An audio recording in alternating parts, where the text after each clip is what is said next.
Satu benda yang kita tak perasan dekat negara macam ni kan, dia punya UV sebenarnya sangat tinggi. Sebab tengok aku punya transition lens ni, tak pernah segelap ni dekat Malaysia.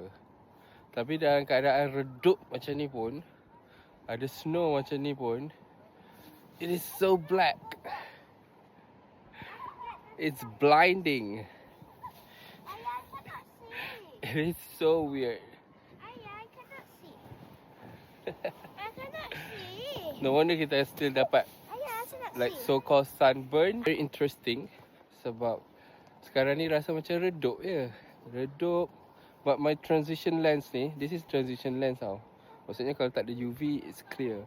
But right now, hitam gila. Tak pernah sehitam ni dekat Malaysia. Maksudnya, bersyukurlah. Kat Malaysia UV dia tak tinggi. Sebab tu, most of the people dekat negara-negara sejuk macam ni, kulit dia orang cepat. You know, macam berbintik-bintik kan. Because of this UV lah. Tak rasa panas pun. But the UV index is damn high. Let me... Come on, team. You start before me. Okay,